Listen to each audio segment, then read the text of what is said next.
Salam sejahtera bagi kita semua. Shalom. Puji Tuhan, kita boleh bersyukur, kita terus menikmati pemeliharaan Tuhan. Kasih dan kesetiaannya tidak pernah berkurang. Bahkan Allah berjanji untuk terus melimpahkan atas kehidupan kita. Khotbah bersama saya pada minggu ini kita sudah selesaikan pada tanggal 10 Januari tentang keputusan kita mengikuti Yesus. Setelah itu kita sudah belajar tentang syarat mengikuti Yesus, dan hari ini saya akan berbicara tentang konsekuensi logis menjadi pengikut Yesus. Ya. Ada konsekuensi logis yang akan menyertai perjalanan kehidupan orang yang percaya kepada Dia. Tidak dapat ditolak, tetapi hanya bisa kita terima dan menjalaninya sesuai dengan kehendak dan waktu Tuhan. Mari kita sama-sama buka firman Allah yang terdapat di dalam Injil Lukas pasal yang ke-14. Injil Lukas pasal yang ke-14 ayat 25 sampai dengan ayat yang ke-35. Saya akan bacakan, Bapak Ibu silakan menyimak di dalam Alkitab masing-masing. Segala sesuatu harus dilepaskan untuk mengikut Yesus. Pada suatu kali banyak orang berduyun-duyun mengikuti Yesus dalam perjalanannya. Sambil berpaling ia berkata kepada mereka, "Jikalau seorang datang kepadaku dan ia tidak membenci kepadanya ibunya, membenci bapaknya, ibunya, istrinya, anak-anaknya, saudara-saudaranya laki-laki atau perempuan, bahkan nyawanya sendiri, ia tidak dapat menjadi muridku. Barang siapa tidak memikul salibnya dan mengikut aku, ia tidak dapat menjadi muridku. Sebab siapakah di antara kamu yang kalau mau mendirikan sebuah menara, tidak duduk dahulu membuat anggaran biayanya, kalau cukup uangnya untuk menyelesaikan pekerjaan itu, supaya jikalau ia sudah meletakkan dasarnya dan tidak dapat menyelesaikannya, jangan-jangan semua orang yang melihatnya mengejek dia, sambil berkata, orang itu mulai mendirikan tetapi ia tidak sanggup menyelesaikannya. Atau raja manakah yang kalau mau pergi berperang melawan raja lain, tidak duduk dahulu untuk mempertimbangkan apakah dengan 10.000 orang ia sanggup menghadapi lawan yang mendatanginya dengan 20.000 orang? Jikalau tidak, ia akan mengirim utusan selama musuh itu masih jauh untuk menanyakan syarat-syarat perdamaian. Demikian pula lah tiap-tiap orang di antara kamu yang tidak melepaskan dirinya dari segala miliknya, tidak dapat menjadi muridku.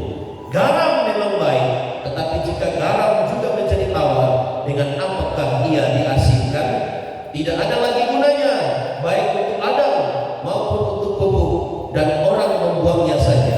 Siapa mempunyai telinga untuk mendengar, hendaklah ia mendengar.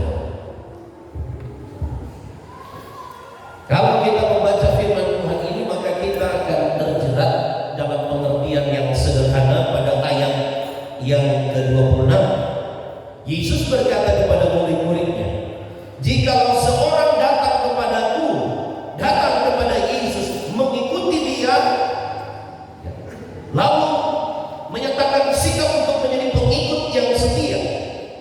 Lalu Yesus menjelaskan, "Dan ia tidak membenci bapaknya, tidak membenci ibunya, tidak membenci istrinya, membenci anak-anaknya, saudara-saudaranya laki-laki atau perempuan, bahkan nyawanya sendiri, ia tidak dapat menjadi muridku." Sangat berat.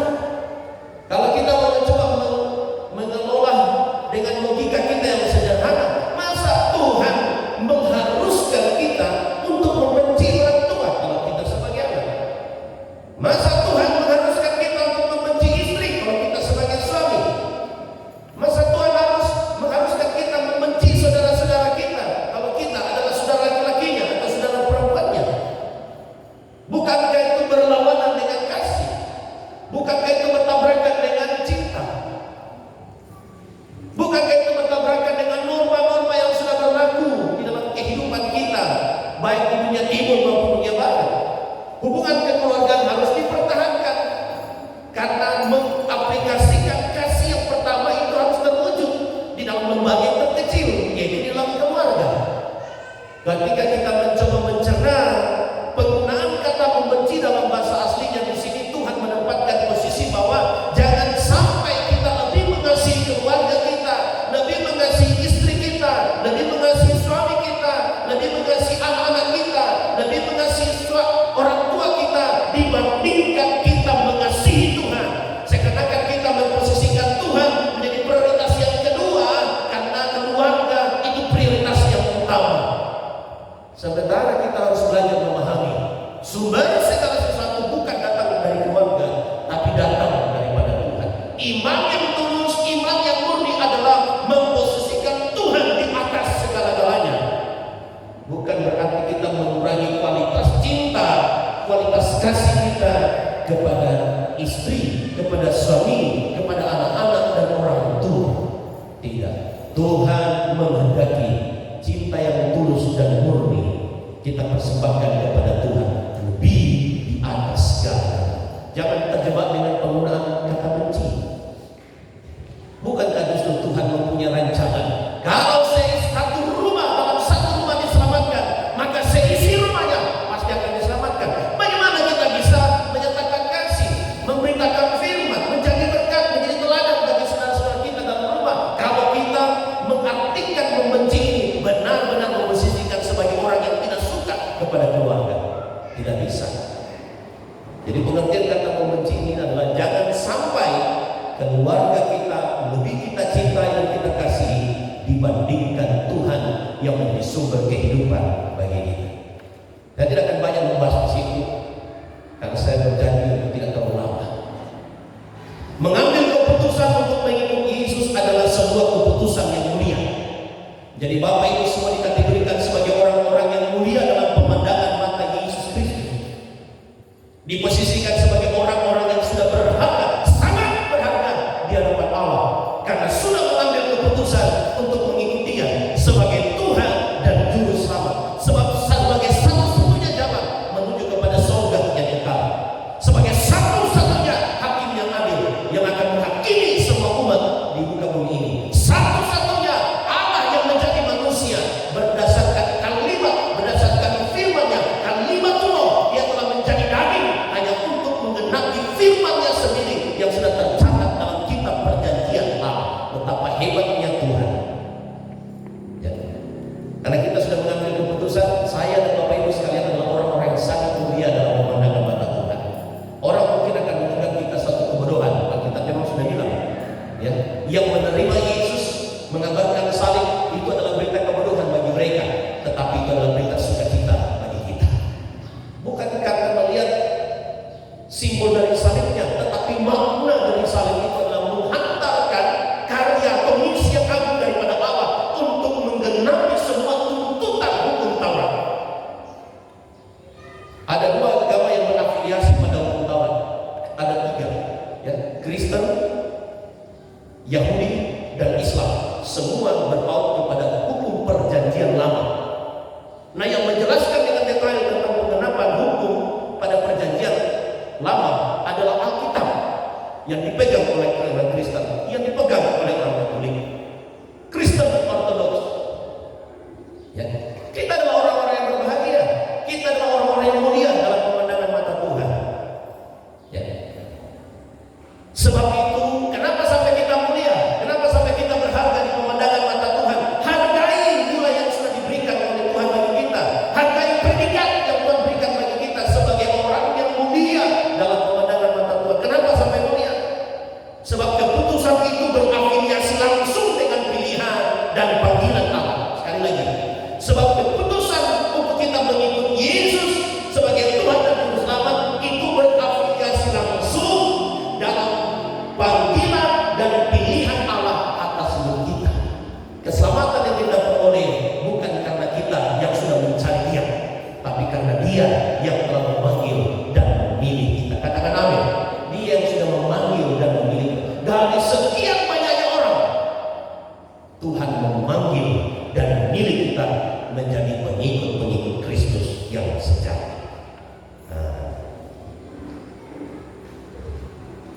Namun hal yang logis yang tidak boleh kita lupakan dalam pengambilan keputusan, ini fakta, jangan kaget. Dalam pengambilan keputusan pasti akan disertai dengan konsekuensi logis yang muncul berdasarkan hukum sebab akibat. Yang muncul berdasarkan hukum sebab akibat. Apa yang dialami oleh Tuhan Yesus Kristus ketika Ia ada di dalam misi agung dalam dunia, itu juga yang akan diperhadapkan pada pengikut Kristus atau orang percaya. Apa yang dihadapi, apa yang dialami oleh Yesus Kristus selama Dia ada di dalam dunia, pergumulan, proses, penolakan, derita, cemoohan, celaan, itu jugalah yang akan dihadapi oleh orang-orang percaya yang mengikuti Dia sebagai teladan hidup yang sempurna. Ya. Nah, itulah yang dimaksudkan dengan konsekuensi logis. Mengikuti Yesus ada konsekuensinya, logis masuk pikiran kita. Karena Yesus ditolak, Yesus dicela, Yesus dihina, bahkan sampai kepada umatnya dikatakan walaupun itu adalah misi yang utama, tapi semua tentang penolakan, semua tentang penderitaan, semua tentang pergumulan yang dihadapi oleh Yesus dalam kapasitasnya sebagai anak Allah, sebagai manusia yang Allah, itu telah dialami. Maka kita sebagai pengikutnya, konsekuensi logisnya, kita pun akan menghadapi pergumulan dan persoalan yang sama. Maka tidak heran orang Kristen di akhir zaman ini mereka banyak ditolak, kita banyak dihina, kita banyak disindir, kita banyak dikatakan sebagai kaum kafir, kita banyak tersudutkan. Tetapi itulah bagian daripada konsekuensi logis yang tidak dapat ditolak oleh orang percaya, yang tidak dapat ditolak oleh orang Kristen. Memang itu sudah menjadi konsekuensinya. Maka jangan pernah berharap mengikut Yesus itu hal-hal yang indah, hal-hal yang baik saja. Tetapi ada proses yang mesti tergenapi dalam hidup kita. Lalu bagaimana cara kita menghadapi konsekuensi logis itu? Mungkin Bapak Ibu belum pernah dihina. Mungkin kita belum pernah mengalami situasi sama yang dihadapi oleh saudara-saudara kita di daerah-daerah cukup mayoritas. Kita mungkin belum pernah mengalami sementara ibadah lalu disuruh berhenti ibadah, disuruh keluar dari rumah ibadah. Kita belum pernah menghadapi sweeping karena bawa Alkitab. Tetapi saudara-saudara kita yang sudah mengalami yang firman Allah benar-benar tergenapi dalam hidup mereka.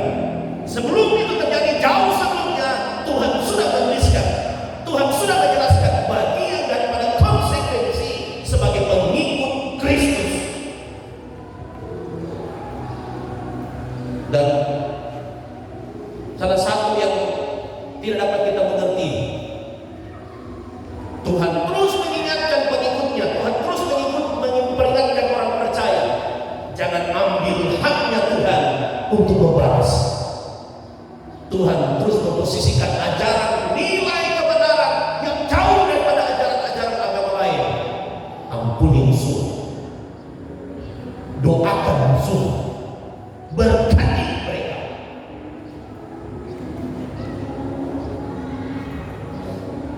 Nilai pemahaman kebenaran jauh melebihi daripada ajaran-ajaran moral yang lain yang dapat kita ambil, termasuk di dalam kitab-kitab lain.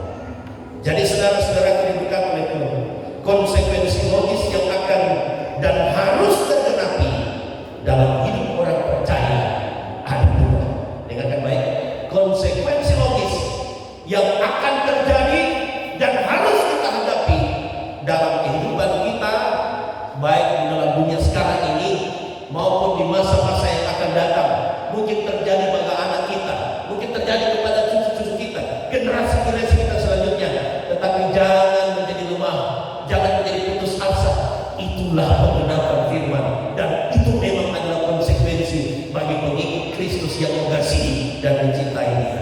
Jangan ambil hak Tuhan untuk membalas, tetapi gunakan kedua tanganmu untuk terangkat kepada Allah, memohon kekuatan, dan gunakan dua tanganmu untuk memberkati mereka yang telah dipakai dan diizinkan Tuhan untuk penggenapan firman dalam hidup kita. Ada dua perkara yang dapat saya sampaikan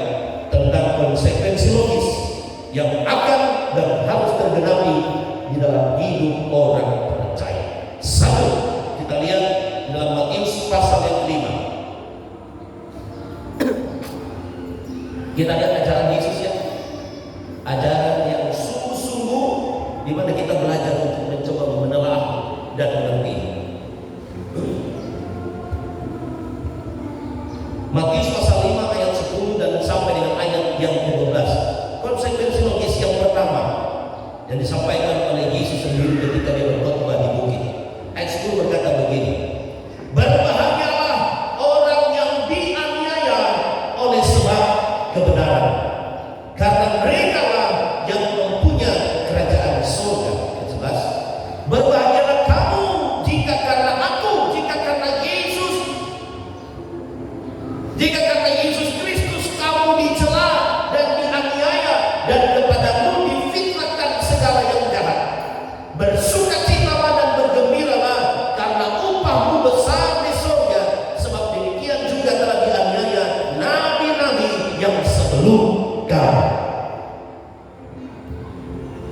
Yang pertama, konsekuensi logis yang akan dan harus kita hadapi dengan iman, dengan prinsip kekristenan yang sudah ditandaskan pada ajaran Tuhan adalah, Bapak Ibu sekalian, saya dan semua hamba Allah, semua orang-orang percaya akan diizinkan Tuhan menderita, akan diizinkan Tuhan mengalami tekanan-tekanan, baik dalam kehidupan bersosialisasi, baik dalam karir dan pekerjaannya, baik di dalam dunia pendidikan, baik di dalam bertetangga, baik di dalam beragama.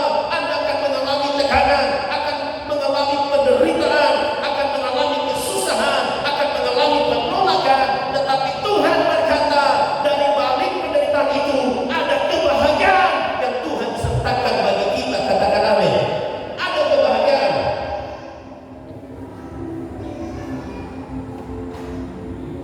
Yesus sendiri sudah berkata, berbahagialah orang yang dianiaya oleh karena kebenaran. Jadi semua orang-orang Kristen yang mengalami penganiayaan itu karena kebenaran, Tuhan justru berkata, berbahagialah mereka. Sungguh tidak masuk dalam logika kita, tapi ternyata konsekuensi logis dari mengikut Kristus itu adalah menderita tetapi berbahagia. Susah untuk dimengerti ajaran Tuhan Yesus. Tidak ada orang yang ketika dia mengalami penderitaan sakit berterima, terima kasih Tuhan. Ketika dia sakit, dia berteriak, aduh Bapak Coba saya lihat Bapak Ibu ketika saya lihat kakinya lalu diurut oleh tukang urut. Teriakan apa yang keluar? Tidak ada bicara sama tukang urut, oh terima kasih, terus apa? Pasti berteriak, aduh sakit, aduh ya Mama ya. Semua pada yang tidak pernah panggil mamanya pasti panggil Mama. Penderitaan baru tekanan secara fisik saja, sakitnya bukan main.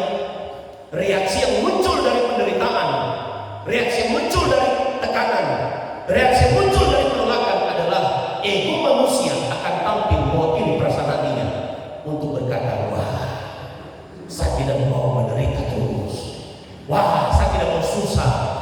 Ente siapa? Ente mau tekan parbeta? Ngana siapa? Kita siapa? Muncul watak aslinya. Stop, tekan kami. Muncul watak aslinya. Tetapi Tuhan justru berkata bagi semua pengikut Kristus, ketika mengalami penderitaan, ketika mengalami tekanan, ketika mengalami kesusahan dalam hidupnya, bahkan kita diberikan sebagai orang yang menderita sekalipun, Tuhan berkata, berbahagialah. Katakan amin. Berbahagia. Dalam pandangan iman, kita tidak cenderung melihat tentang kondisi fisik kita, kekurangan-kekurangan yang sementara kita hadapi, tapi yang kita lihat adalah di balik dari penderitaan dan pergumulan itu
Dia menderita.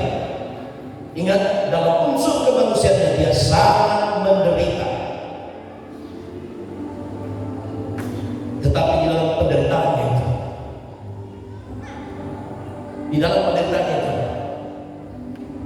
di atas kayu salib dia berkata, sudah selesai. Lalu dia mati, menyerahkan nyawanya.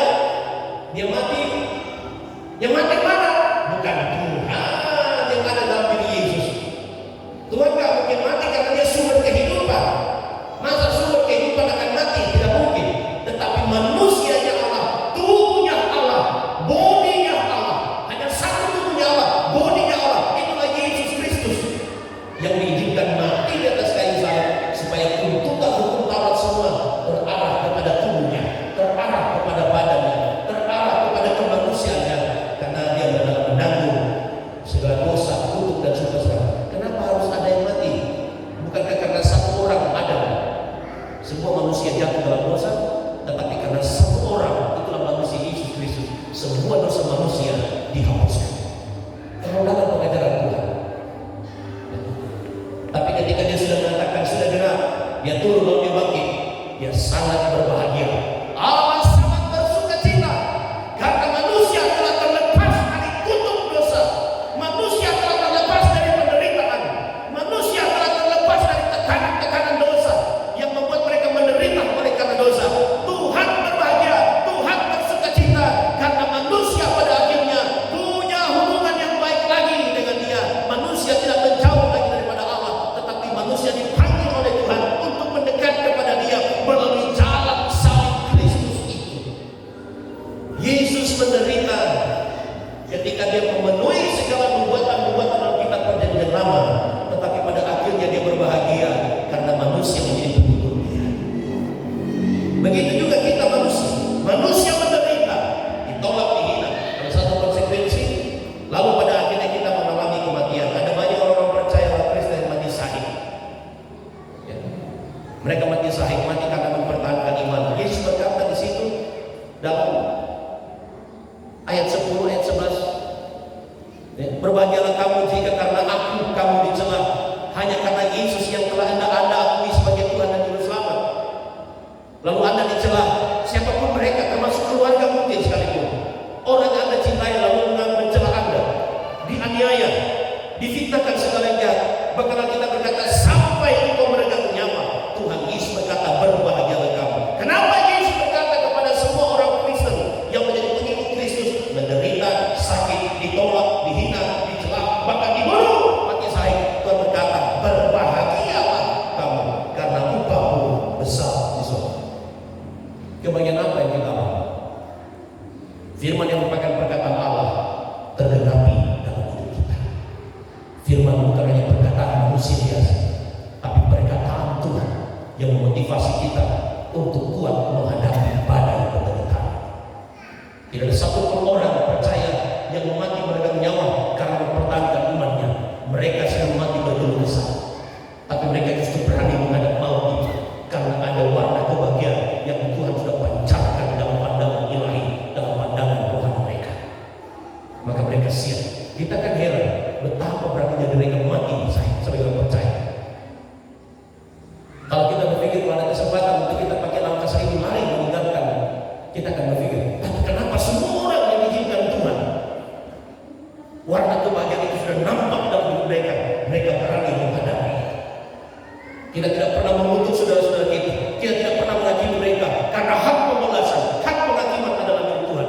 Tetapi Tuhan ajarkan bagi kita terus memberkati mereka. Sudah, dengan semakin kita memberkati, percaya akan semakin banyak yang Tuhan panggil, akan semakin banyak yang Tuhan pilih untuk menjadi pengikut Kristus untuk kekal selama-lamanya. Manusia menderita, kita menderita, bahkan sampai mati. Tetapi berbahagia karena firman itu telah menjadi rema. Firman itu telah menjadi hidup dalam kehidupan mereka, dalam kehidupan kita. Firman itu telah menjadi nyata. Firman itu telah menjadi daging dalam hidup kita. Firman itu telah menjadi kesaksian hidup ketika kita belajar untuk menerima segala tekanan itu dengan kita terus mengucap syukur kepada Allah karena kebahagiaan yang tidak dapat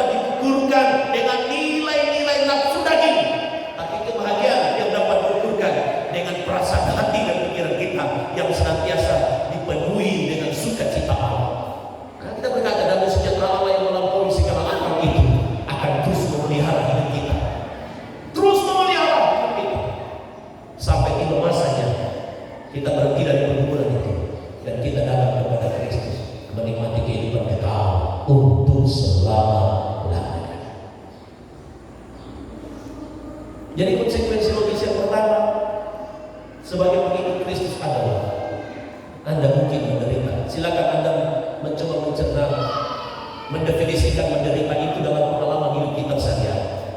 Karena memang saya tidak akan bisa mengukurkan kualitas penderitaan, kualitas tekanan yang saya dapat dengan kualitas tekanan yang Bapak Ibu hadapi. Mungkin di sisi ekonomi Bapak Ibu alami, saya mungkin tidak sampai situ. Di sisi tekanan mungkin keluarga saya alami, Bapak Ibu mungkin tidak alami. Tekanan yang Anda rasakan antara suami istri, mungkin saya tidak mengalami. Tapi itu adalah merupakan bagian dari proses pergumulan, penderitaan sebagai proses untuk menguji imanmu, memurnikan imanmu, sama seperti emas yang dibakar supaya keluar menjadi emas yang murni di hadapan Allah. Tetapi dari balik semua pergumulan, penderitaan, kekurangan, kemiskinan mungkin yang kita hadapi, penolakan dari keluarga, dari manapun, tekanan dalam ekonomi, pekerjaan kita dianggap tidak punya kualitas, sementara kita sudah berhasil memberikan yang terbaik, kita semua mungkin memberikan yang terbaik, tapi tidak dapat diterima dengan hal yang positif. Dengan karena itu mungkin bagian daripada pergumulan dan penderitaan. Tetapi di balik dari itu, ketika Anda mencoba mencerna dengan iman, Anda berbahagia. Kapan nilai kebahagiaan itu mulai bisa diterima? Ketika Anda tidak memposisikan diri sebagai hakim menggantikan Allah. Ketika Anda tidak memposisikan diri sebagai pembalas dari semua apa yang Anda alami dari penderitaan. Tapi ketika kita menyerahkan kepada Tuhan, menyerahkan sepenuhnya kepada Allah, kita telah berhasil melakukan keinginan dari kita. Maka Tuhan berkata, berbahagia. Sekali lagi saya tidak bisa ukurkan penderitaan, pergumulan yang Bapak Ibu hadapi. Atau mungkin Bapak Ibu berkata, saya sampai hari ini Pak Gembala, Pak Pendeta, aman-aman saja, tak pernah saya ada warna soal penderitaan itu.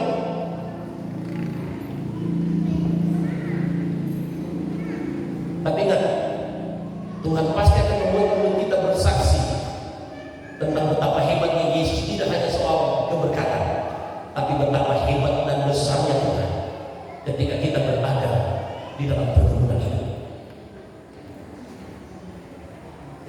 Ketika kita berada dalam pergumulan hidup.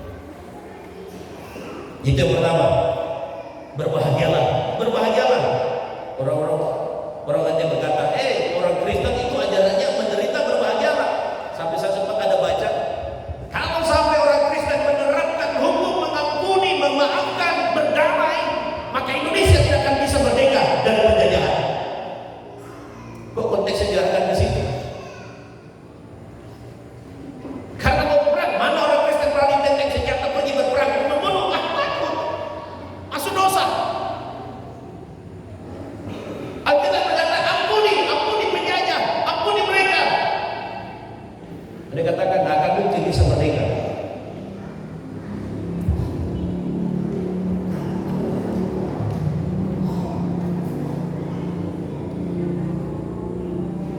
Baik konteksnya.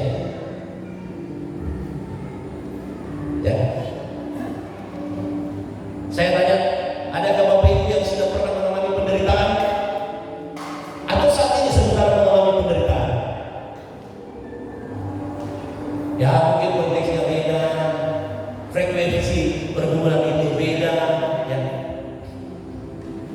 Gak usah diucapkan deh. Jadilah kesaksian dalam hidupmu. Pergumulan dalam keluarga kita itu proses, itu konsekuensi logis sebagai pengikut Kristus. Tapi Tuhan berkata, di balik dari tangisan, di balik dari keluhanmu karena pergumulan itu, di balik dari kesemangatmu untuk memikul beban itu, di balik dari perhatianmu yang kuras hanya untuk mendekatkan diri terus kepada Tuhan, atau berusaha untuk tidak memikirkan tentang pergumulan dan penderitaan itu, Tuhan akan hadirkan kebahagiaan dalam hidup. Percaya, kebahagiaan mana sih yang dimaksudkan oleh Tuhan? Ada upah di surga menanti bagi. Kemudian damai sejahtera Allah yang melampaui segala akal itu akan terus memelihara, menguatkan, memotivasi hidupmu untuk tetap terus tampil menjadi terangnya Allah. Penderitaan dan pergumulan tidak akan pernah mematikan kualitas terang yang ada dalam diri kita. Amin. Penderitaan dan pergumulan tidak akan mengurangi kualitas kadar garam yang ada dalam diri untuk menggarangi orang lain, untuk menerangi orang lain. Kualitas pergumulan dan penderitaan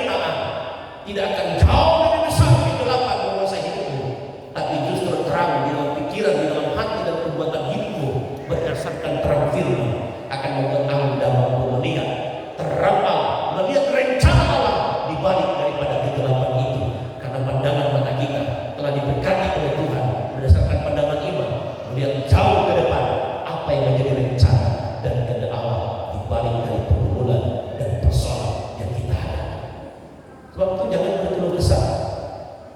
Bukankah karena dosa keluh kesah yang dialami oleh bangsa Israel sampai Tuhan berkata bangsa Israel dan bangsa Ibrani dan bangsa yang dengar aku sudah melihat mujizat dengan mata kepala sendiri, sudah melihat mujizat dan bahkan menikmati mujizat, bahkan manusia satu-satunya, suku bangsa satu-satunya yang telah memakan makanan malaikat di surga, yaitu mana?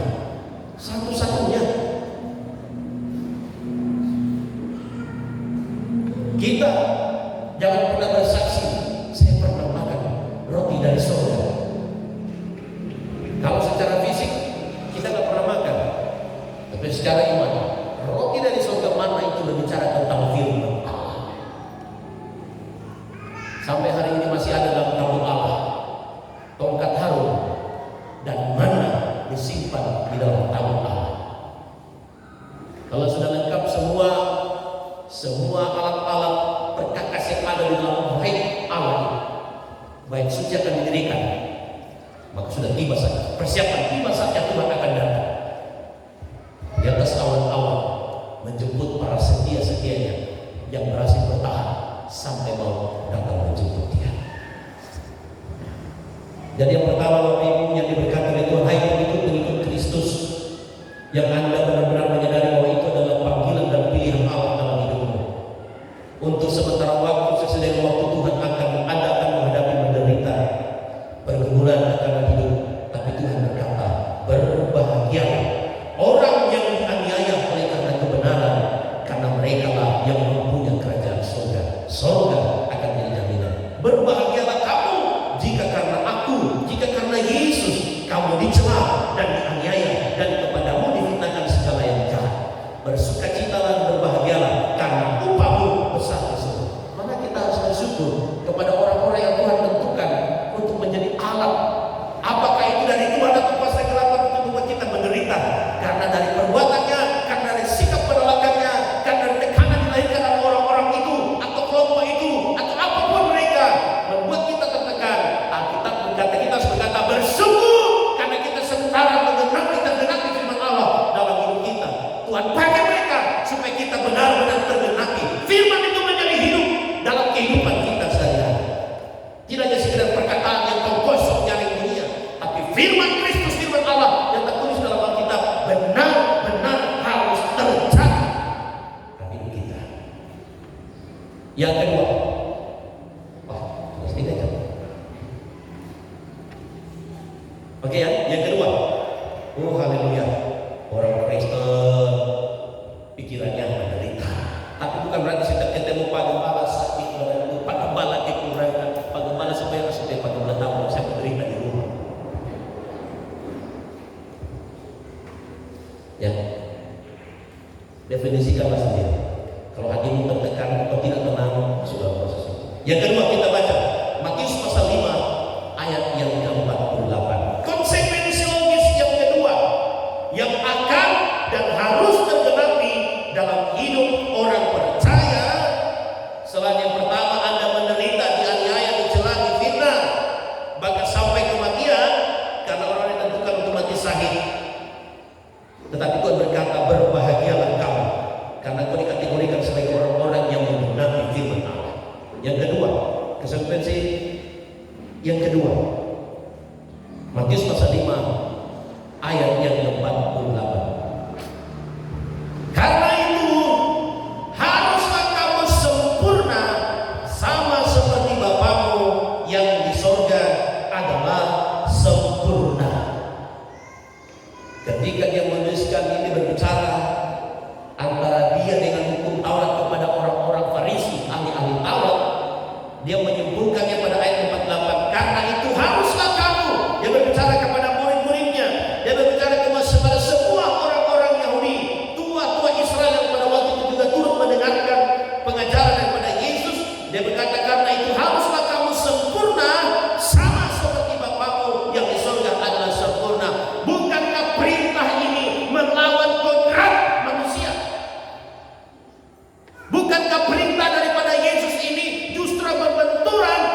kesempurnaan itu hanyalah milik Tuhan.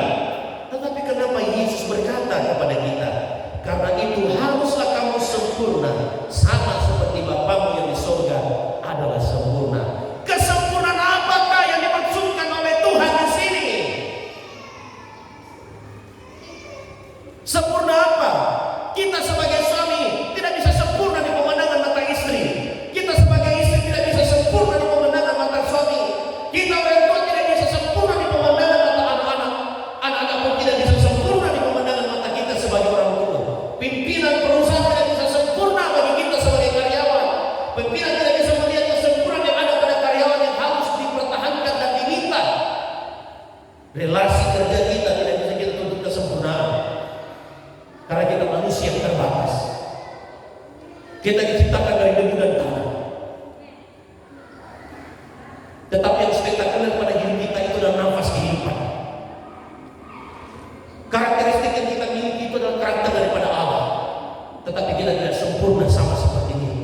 Tetapi Yesus menuntut bagi kita, haruslah kamu sempurna sama seperti Bapamu di surga yang adalah sempurna. Kira-kira penjabaran kesempurnaan yang dimaksudkan oleh Yesus dalam ajaran-ajaran kebenaran disampaikan kepada murid-muridnya dan orang-orang Yahudi pada waktu itu, pada Matius pasal 5 ayat 13 sampai dengan ayat yang ke-16. Ini yang dimaksudkan oleh Tuhan, kesempurnaan yang harus kita upayakan dan kita usahakan, dan itu adalah konsekuensi sebagai pengikut Kristus. Anda walaupun terbatas, walaupun lemah tak berdaya, walaupun tidak sesempurna orang lain, tidak berhikmat, tidak punya pendidikan sama seperti orang lain, walaupun Anda punya cacat fisik mungkin dipandang dengan sebelah mata oleh orang dunia, tetapi Tuhan minta Anda harus sempurna. Kalau begitu yang mana yang dimaksudkan oleh Tuhan harus sempurna? Karena itu adalah konsekuensi yang harus dimiliki pada kita sebagai pengikut Kristus. Ayat 13 sampai ayat 16 berkata begini, kamu adalah garam dunia. Jika garam itu menjadi tawar, dengan apakah ia diasinkan? Tidak ada lagi gunanya selain dibuang dan diinjak orang. Saya pernah sampaikan, kalau garam di Israel sama dengan garam kita, garam dapur, tidak akan pernah kehilangan rasa asin. Betul tak? Bahkan pun kalau dia mencair tetap asin. Tapi kenapa Tuhan mengambil perumpamaan ini? Kalau sudah tidak rasa garam, bahkan menjadi tawar, pasti akan dibuang dan diinjak-injak orang. Saya pernah sampaikan, ya, garam yang dimiliki oleh bangsa Israel itu dari dia di dalam karang, ada sumur yang digali, kemudian ada air yang keluar dari dinding-dinding sumur itu, lalu membentuk karang. Membentuk karang dan air yang keluar itu asin. Jadi setiap dia makan karang itu, makan bikin diisap, isap kadar garamnya. Setiap dia makan isap kadar garamnya, makan isap garamnya. Kan akhirnya lama-lama rasa asin yang ada di dalam karang itu habis. Kalau sudah habis tinggallah karang biasa, maka itu dibuang dan diinjak-injak orang. Apa maknanya? Nanti kita akan lihat. Ayat 15 lagi. Kamu adalah terang dunia. Kota yang terletak di atas gunung tidak mungkin tersembunyi. Lagi pula orang tidak menyalakan pelita lalu meletakkannya di bawah gantang, melainkan di atas kaki dia sehingga menerangi semua orang di dalam rumah itu. Demikianlah ini ayat 16 ayat 4. Demikianlah hendaknya terangmu bercahaya di depan orang, supaya mereka melihat perbuatanmu yang baik dan memuliakan Bapamu yang di surga. Yang mana yang dimaksudkan oleh Tuhan? Supaya kamu sempurna sama seperti Bapamu yang di surga adalah sempurna. Kesempurnaan yang diminta oleh Allah atas kehidupan orang yang sudah mengikut Dia sebagai Tuhan dan Juru Selamat. Konsekuensi yang diminta adalah sempurna, sempurna dalam teladan, sempurna dalam perbuatan hidup kita sehari-hari. Ini konsekuensi harga yang harus kita bayar. Walaupun daging selalu bertolak belakang dengan kehendak Allah, tapi daging itu harus dimatikan. Karena konsekuensi Tuhan menjadi pengikut Kristus harus mengikuti keteladanan Yesus. Dia adalah guru kita. Dia adalah Tuhan kita. Dia adalah panutan yang telah diikrarkan Allah dalam tubuh manusia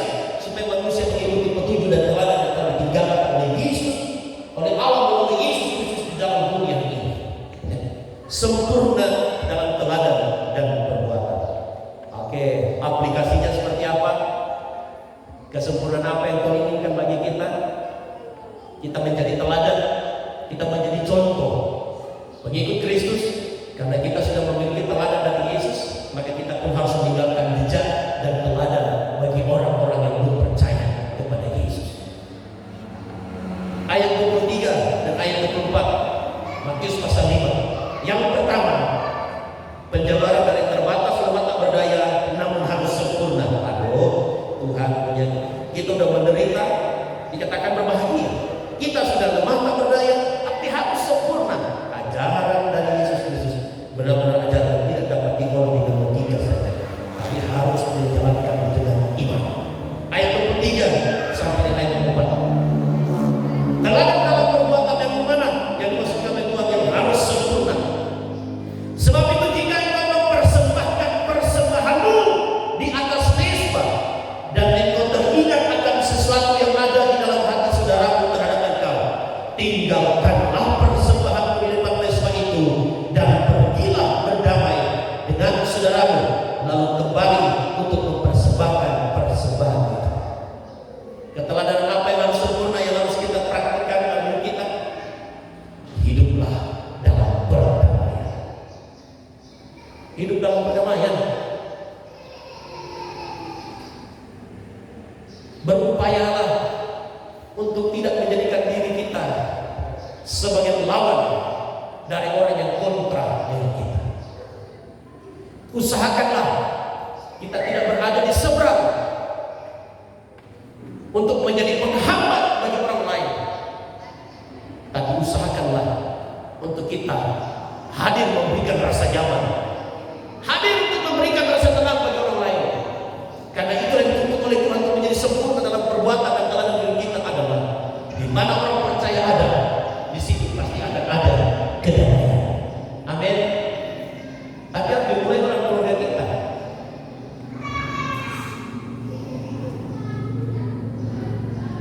Indikasi yang mengikuti tentang kata perdamaian itu mengalah biasanya.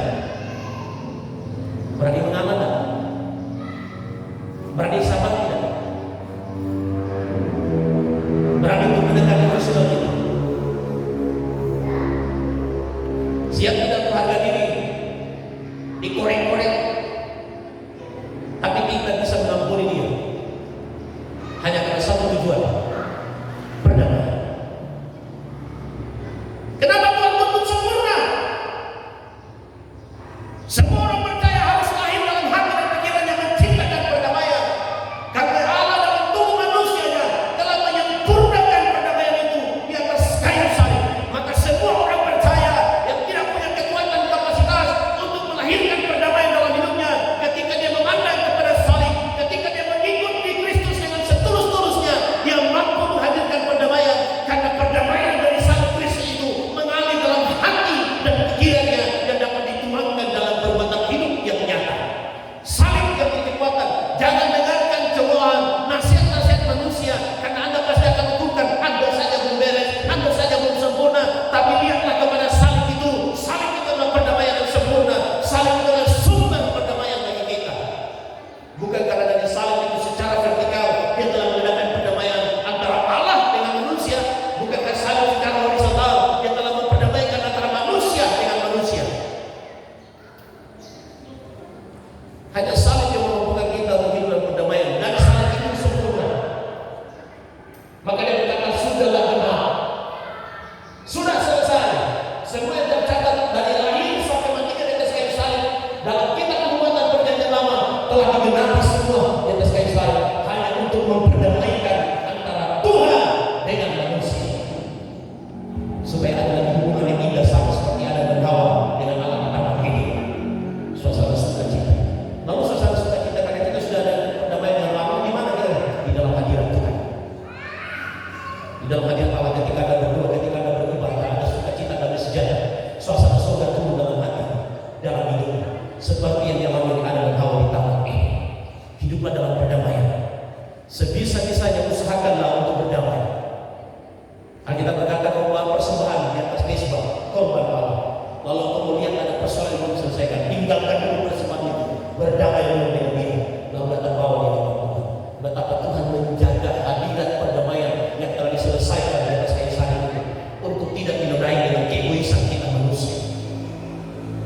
kita egois, kita yang terluka. Kalau kita berkata minta maaf, lalu Yesus yang tidak terluka, yang tidak pantas dilukai, tapi dia sendiri datang untuk menyelesaikan perdamaian yang sempurna. Dan itu yang dituntut oleh Allah. Sempurnalah dalam teladan dan dalam perbuatan hidupmu, karena Yesus Kristus telah meneladankan. Dimanapun kita berada, dalam segala aktivitas, hadirlah sebagai pembawa perdamaian. Amin. Amin. Ya.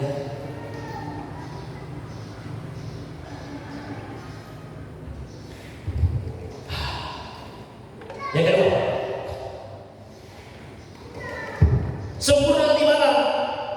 Selain hidup dalam perdamaian dan teladan dan perbuatan perdamaian, Tuhan juga menyinggung sedikit lagi tentang pernikahan juga ternyata ayat 28. Ayat 28 berkata begini. Setiap tetapi aku berkata kepadamu. Ya, teladan juga. Ini untuk kasus dalam rumah tangga kita. Setiap orang yang memandang perempuan serta menginginkannya sudah bersinah dengan dia di dalam hatinya. Lebih jelas lagi, Matius pasal 6 ayat 22 dan ayat 23. Ya. Mata adalah pelita tubuh.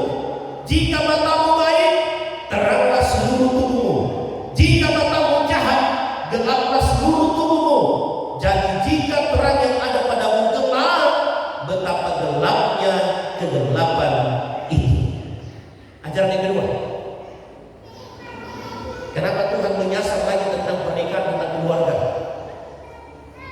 Karena keluarga adalah lembaga yang tidak hanya didaulat dan didata oleh pemerintah sebagai lembaga terkecil, tetapi lembaga keluarga itu adalah rancangan Tuhan. Rancangan Tuhan untuk menghadirkan kebahagiaan dalam rumah tangga, dalam persekutuan antara suami istri dan anak-anak. Kehendak Allah untuk melahirkan setiap kehendak rencana Tuhan, program Allah dalam rumah tangga Kristen. Maka Tuhan pasti menjaga, karena awalnya rumah tangga pertama yang dibentuk oleh Allah, Adam dan Hawa, jatuh di dalam dosa.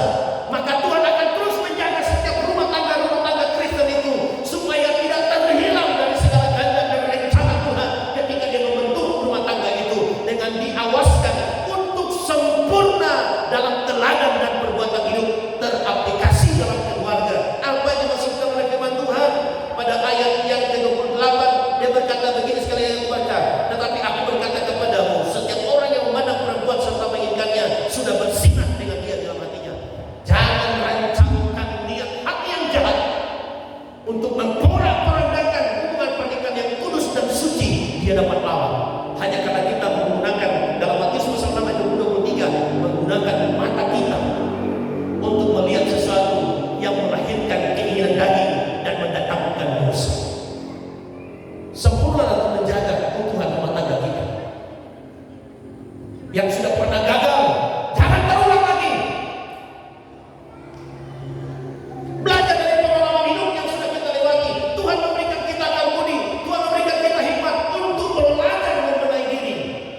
Dan tuntutan Tuhan dalam belajar membenahi diri itu sebagai pengikut Kristus yang sejati, konsekuensi logis, karena Tuhan sudah memberikan teladan, maka Dia memberikan pengajaran itu kepada kita. Haruslah hidup kudus di dalam pernikahan kita, karena kita akan meninggalkan teladan juga bagi anak-anak dan keturunan kita. Jangan cemari tempat tidur kita, paham maksud firman Allah. Jangan cemari hanya dengan karena pandangan mata kita. Dari mata turun ke hati, lalu hati mengover isyarat itu otak untuk mulai berpikir dan merancangkan, lalu otak memerintahkan tubuh untuk melakukan perbuatan sesuai dengan hasil yang dicerna di dalam otak kita. Supaya hati dan pikiran kita itu bersih, selalu pakailah filter firman. Ya, harus hidup kudus dalam pernikahan. Keteladan yang Tuhan maksud, sempurna yang Tuhan maksud. Belajarlah, hargai pernikahan itu, jangan disia-siakan. Jangan ciptakan badai sendiri dalam rumah tangga. Kalau dari luar datang kita bisa semakin kuat, tapi kalau di dalam kita sendiri yang mengizinkan badai itu datang karena keinginan dan keegoisan kita, Yang pernah gagal, jangan diulang. Sekarang yang ada, benahi yang baik. Jangan izinkan minta supaya datang kesempatan ketiga, keempat, kelima, keenam. Jangan. Yesus hanya disalib untuk satu kali. Amin. Ini firman keras, pengajaran yang keras bagi kita. Sempurna di dalam Anda menjaga kekudusan dalam pernikahan. Lanjut lagi pada ayat 37. Saya dikejar dengan waktu. Ayat 37, poin yang ketiga. Dalam langsung baca Matius pasal 5 tadi. Ayat yang ke-37 berkata begini. Jika ya, hendaklah kamu katakan ya. Jika tidak, hendaklah kamu katakan tidak. Apa yang lebih daripada itu berasal dari sikap. Kesempurnaan yang ketiga yang diminta oleh Tuhan, yang pertama, hiduplah dalam perdamaian. Kesempurnaan yang kedua minta, hidup dalam kekudusan dalam pernikahanmu. Kesempurnaan yang Tuhan minta dalam teladan dan perbuatan adalah hiduplah jujur. Integritas diri kita sebagai orang Kristen adalah kejujuran, dan itu yang dicari oleh dunia. Sebab itu langka. Kejujuran dan kesetiaan itu adalah hal yang langka, dan semua orang mau jujur dan langka. Tapi tidak semua orang bisa melakukan kejujuran dan kesetiaan. Tapi semua orang yang tidak jujur, orang yang tidak setia, menuntut orang lain supaya jujur dan setia kepada dirinya, tetapi dia sendiri tidak mampu melakukan. Itu berarti kejujuran dan kesetiaan itu sangat langka untuk ditemukan. Dan dengarkan, Tuhan punya stok banyak kalau mereka dapat Kristus yang sejati. Amin. Orang Kristen, orang percaya pengikut Kristus harus belajar menjadi orang yang jujur dan setia. Karena firman Tuhan sudah mengatakan Anda harus sempurna dalam hal itu. Ya, itu adalah merupakan modal dan investasi yang termulia di depan Allah. Ketika Tuhan izinkan orang dunia mencari orang jujur dan orang setia, dan itu ditemukan di dalam diri kita, Anda pasti akan dipromosikan oleh Tuhan. Amin. Ya, katakan ya. Tidak, katakan tidak. Kalau sudah melakukan kekeliruan, berdamai dengan Tuhan, jangan diulangi. Mulai lagi belajar untuk membenahi sempurna dalam kejujuran. Saya sudah pernah terbakar tentang integritas diri sebagai orang Kristen yang jujur, ya. Saya mau sedih lagi. Haleluya. Yang keempat, seterusnya Matius pasal 5 ayat 39. Kesempurnaan mana lagi yang dimaksud oleh Tuhan? Yang pertama tentang teladan perbuatan, yaitu perdamaian, hidup dalam perdamaian terus, hidup kudus dalam pernikahan.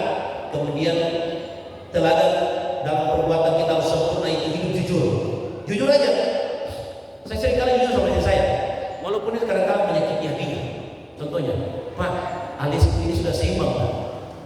Saya kalau bilang sudah seimbang saya, tapi tidak miring, satu naik ke atas, satu turun ke bawah. Nanti kan yang malu saya, memang jujur menyakitkan. Tapi terus terang saya katakan, saya kayaknya satu tinggi, satu rendah.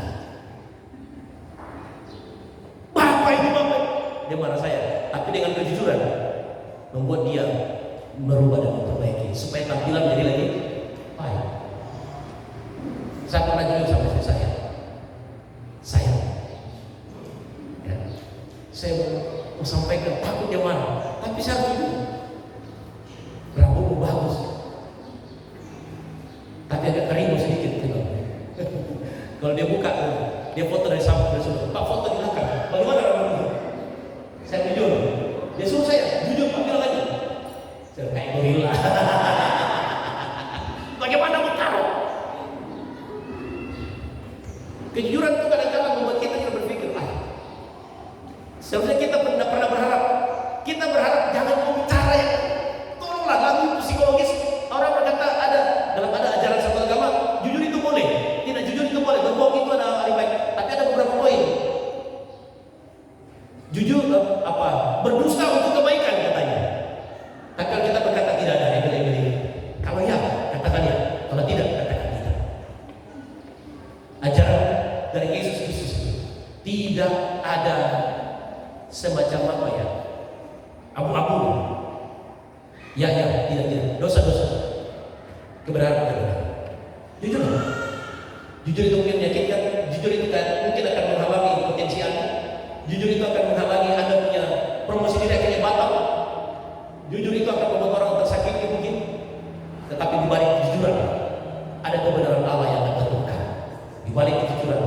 rancangan Allah pasti akan tergenapi dalam hidup kita.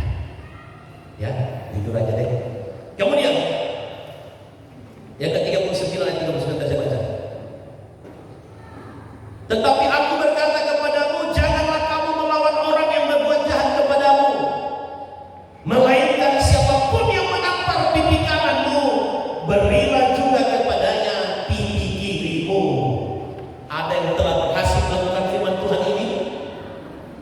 Ada yang sudah berhasil melakukan firman Tuhan ini? Sedangkan suami ini kalau bertengkar ditampar pipi kiri, nggak ada itu sudah di kanan dan depan. Paling menangis berubah, melaporkan kau sama Bapak.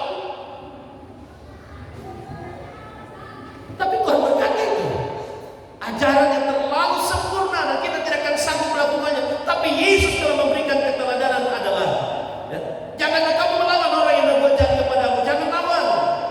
Bukan berarti Anda tidak punya kekuatan, Anda tidak punya hikmat untuk membela diri. Bukan berarti Anda tidak berada posisi yang benar. Bahkan Tuhan mengatakan, melainkan siapapun yang menampar pipi kanan, berilah juga kepadanya pipi kirimu. Apa indikasi dari ayat firman Tuhan ini? Mengampuni. Senjata yang paling sempurna untuk melahirkan perdamaian adalah mengampuni. Senjata yang tidak dipunyai oleh orang lain yang merasa harga dirinya terlalu tinggi. Tapi senjata yang dipunyai orang Kristen, orang percaya pengikut Kristus adalah mengampuni lebih sungguh. Dengan pengampunan itu Anda mampu mengubah situasi. Dengan pengampunan itu Anda mampu membersihkan hati dan pikiran. Ampuni Job. Ampuni.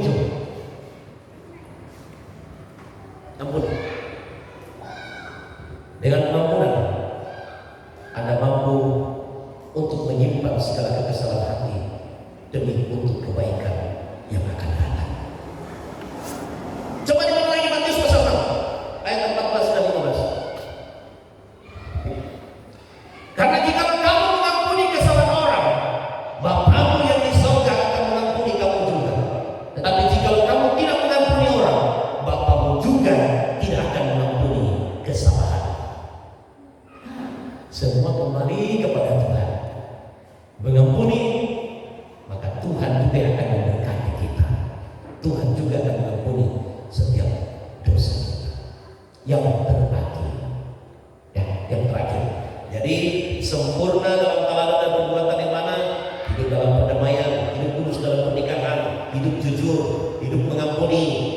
Yang terakhir ayat 42 dalam Matius pasal 5 ayat 42 berkata begini. Berilah kepada orang yang meminta kepadamu, dan janganlah menolak orang yang mau meminjam daripadamu. Matius pasal 6 ayat 1 sampai 4. Ingatlah, jangan kamu melakukan kewajiban agamamu di hadapan orang supaya dilihat mereka. Karena jika demikian kamu tidak beroleh upah dari Bapamu di surga. Jadi apabila engkau memberi sedekah atau beramal, janganlah engkau mencanangkan hal itu seperti dilakukan orang munafik di rumah-rumah ibadat dan di lorong-lorong, supaya mereka dipuji orang. Aku berkata kepadamu, sesungguhnya mereka sudah mendapat upahnya. Tetapi jika engkau memberi sedekah, janganlah diketahui tangan kirimu apa yang diperbuat tangan kananmu. Hendaklah sedekahmu itu diberikan dengan tersembunyi, maka Bapamu yang melihat yang tersembunyi akan membalasnya kepadamu. Apa maksudnya? Tangan kiri memberi, tangan kanan nggak usah tahu. Nggak mungkin, karena kedua tangan ini adalah tubuh kita, satu komando dari otak kita. Maksudnya adalah Anda udah memberi, tidak usah hebohkan kiri dan kanan, biar itu menjadi rahasia bahwa Anda telah berbuat kepada Tuhan. Jadi tindakan dan perbuatan teladan hidup yang Tuhan tuntut sempurna dalam hidup kita. Hiduplah untuk berbagi kelebihan. Jauh lebih indah ketika Anda berbagi karena Anda kurang, tapi Anda melakukannya. Sebab itu benar-benar berusaha untuk menolak kenyataan. Bagaimana caranya kita bisa berbagi? Bagaimana sementara kami hanya kekurangan? Justru di situ terletak nilai kehebatan Anda dalam menyatakan kasih kepada Tuhan dan kepada sesama. Jangan tunggu Anda berkelimpahan baru Anda berbagi. Anda tidak akan bisa ukurkan kapan Anda berkelimpahan, kapan Anda berkekurangan. Tapi setiap ada momen dan kesempatan yang terbicara dalam hatimu, dan itu adalah kesempatan yang angka, lakukanlah, lakukanlah.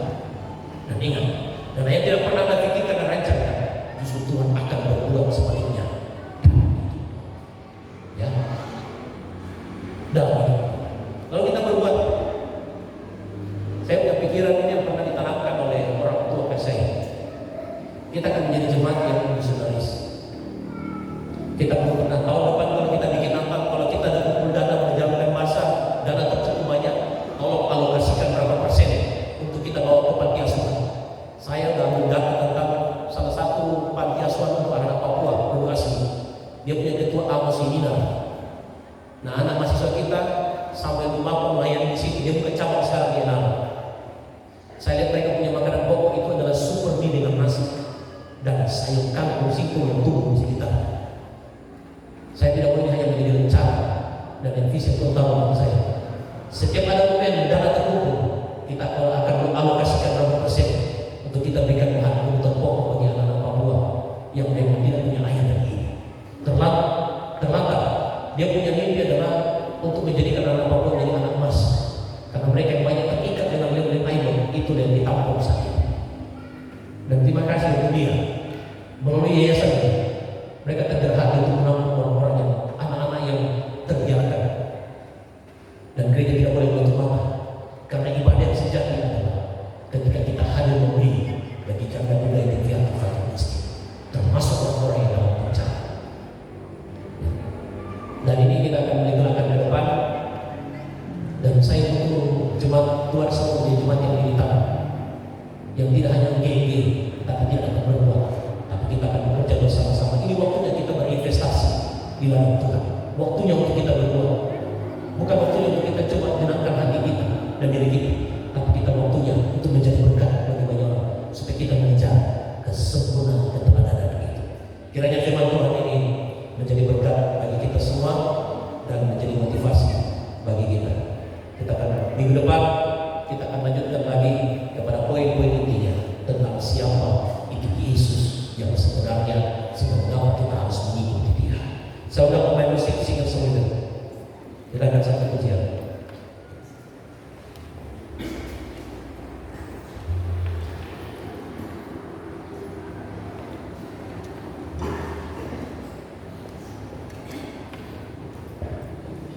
Katakan Yesus terlebih besar, karena kita bagi berdiri semuanya.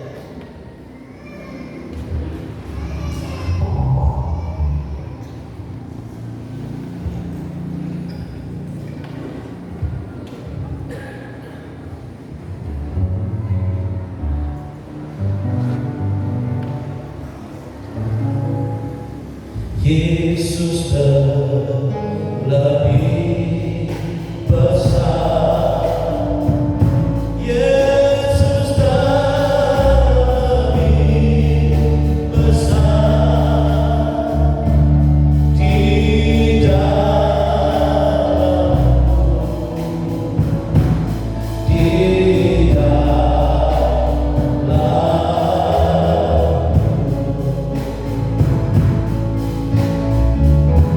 Yesus terlebih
sebab segala sesuatu yang Tuhan kerjakan bagi kami itu baik.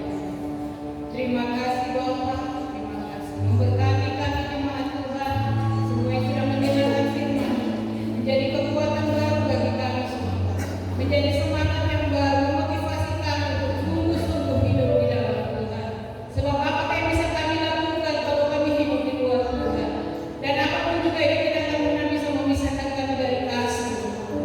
Haleluya Yesus, haleluya. Oh, haleluya Yesus.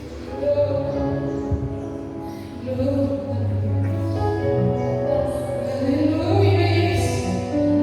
Haleluya, yes Lord. Terima kasih. Kami menyadari ada begitu banyak kali kami melakukan hal-hal yang tidak menyenangkan Tuhan. Ampuni kami belum bisa jadi contoh dan teladan buat anak-anak kami. Kamu bilang kami belum bisa menjadi teladan bagi sesama kami, bagi sekitar Islam. Ampuni kami sebagai istri-istri Tuhan. Kami belum hidup sesuai dengan kehendak dan mau. Ampuni kami. Demikian Tuhan, ampuni para suami-suami. Haleluya. Lord. Yes. Yes. God. Yes. Yes. Haleluya. Yes. Bahwa kami bukan kami yang melakukan kesalahan. Ikat kami dengan tali kasih Tuhan, sehingga kami orang tua boleh menjadi contoh dan panutan bagi anak-anak kami. Terima kasih Tuhan. Memberkati keluarga dalam jemaat Tuhan, juga dalam nama-nama. Berkati kami semua dengan kebenaran firman.